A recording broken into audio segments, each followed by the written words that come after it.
Hey, what's going on, everybody? BurntBrian here, and it's time to catch a buzz.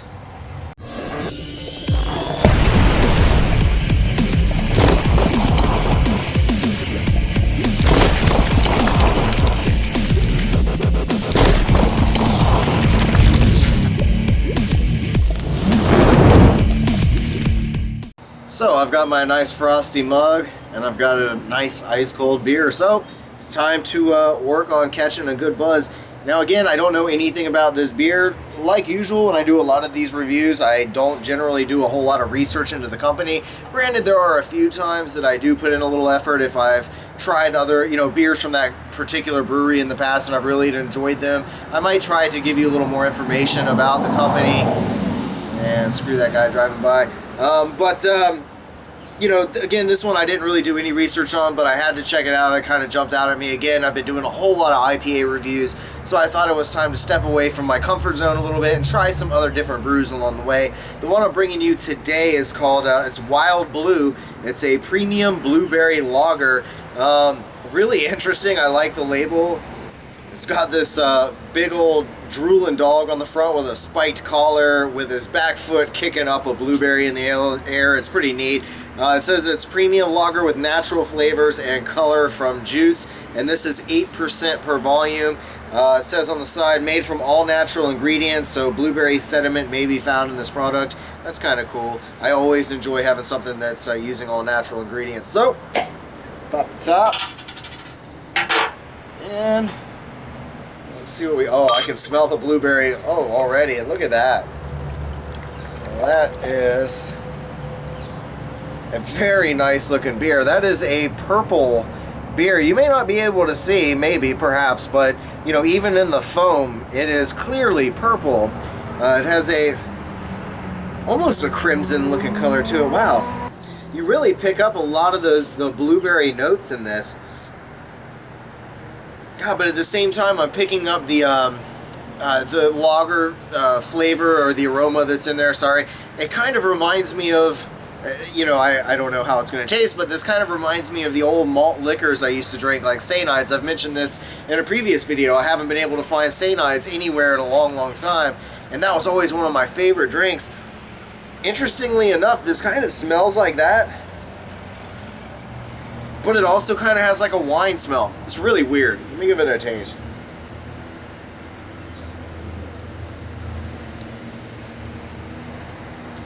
Wow. What a very interesting flavor. It's very complex in a sense. Wow, hold on a second.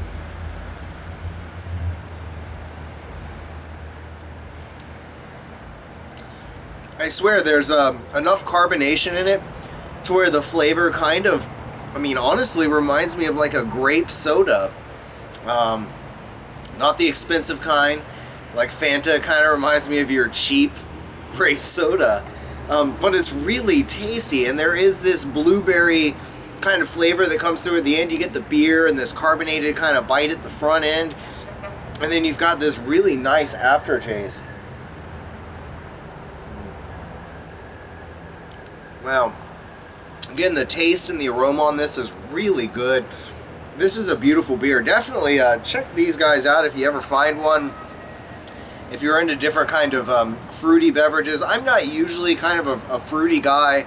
I'm more of a manly dude. I like a lot of, I like my whiskey. I like my strong beers, my IPAs and things like that. High alcohol content. This one's got the high alcohol content covered. And the flavor just really brings me back to my childhood. Again, I say my childhood meaning around 16 to 17 when I shouldn't have been drinking, but I was, and I had friends buying me Sainides and other things. God, that's just what this brings me back to, tasting this. It's really good beer. I highly recommend you go and check this out if you can find one locally. Wow, very good. So check this out. Today is Thursday, and this is the idea that I've come up with. Let me know what you think about it down in the comments below.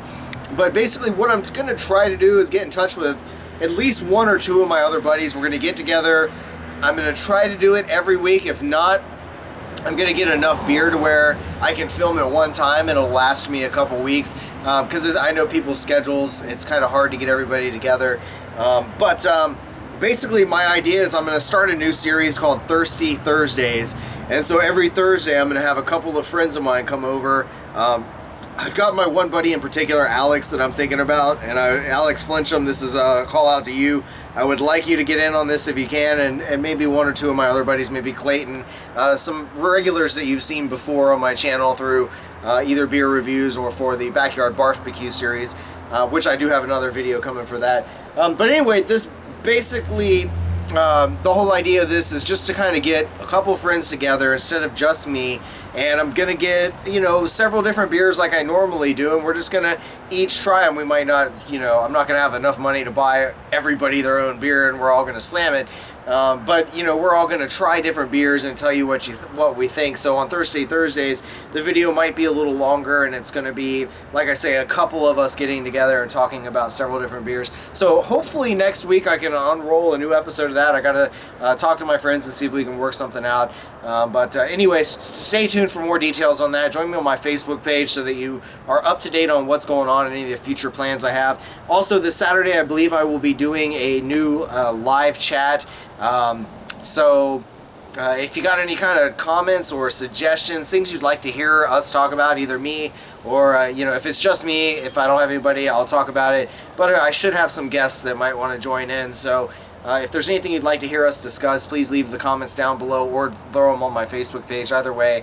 But yeah, thanks for watching, everybody. I hope you enjoy these videos. And I have to give a big thank you to Ted Barris for doing a shout-out video for me in his recent Beer Time with Ted. That was really nice of him to do that. Again, if you haven't visited Ted's page, I don't know what you're doing.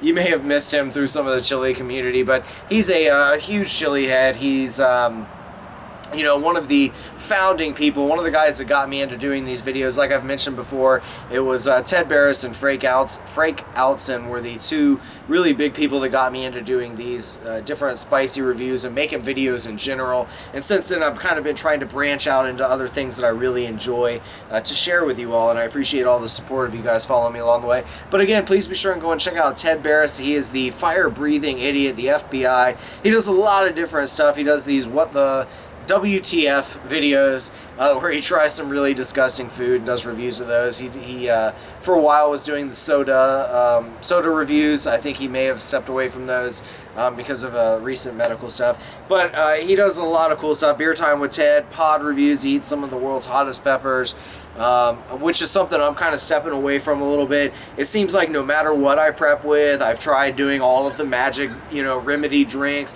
tried eating big fatty meals, I've tried orange juice, citric acid, soda, tried all kinds of stuff, and nothing, even taking Pepto, taking all of this stuff, nothing ever, you know, gets the cramps down. So every super hot that I eat, I get these ultra hot cramps. That doesn't mean that I'm not going to be doing some challenges using some hot peppers and some various different things. But what my videos are going to consist of, and I will be trying hot peppers with friends of mine, but you know, you really don't need to eat an entire pepper in order to get the effect of how hot the thing is. So I've got some friends that are going to send some of that my way, some peppers, and the hot ones I'll be sharing with a couple friends of mine who want to do videos with me and that are adventurous and think they can handle the heat.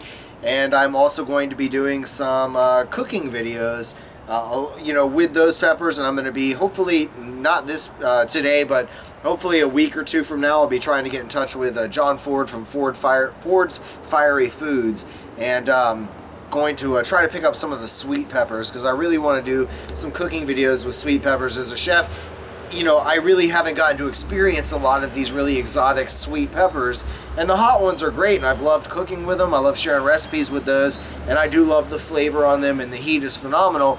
But I want something that's sweet, that's not ultra hot. It's all about flavor first, and a lot of times the ultra hot peppers are really just too hot for your average consumer to enjoy, unless you're cooking a giant meal and you're using, you know, a handful of peppers. But see, when you're only using a handful of peppers on a giant meal, you really don't get the flavor out of it. I mean, one small pepper you're not going to taste that in a, you know, 5-gallon batch of chili or something. So it's a little difficult for me to say anyway as far as the ultra hots go. They are really nice in certain areas in cooking, but they're just really not for the general population.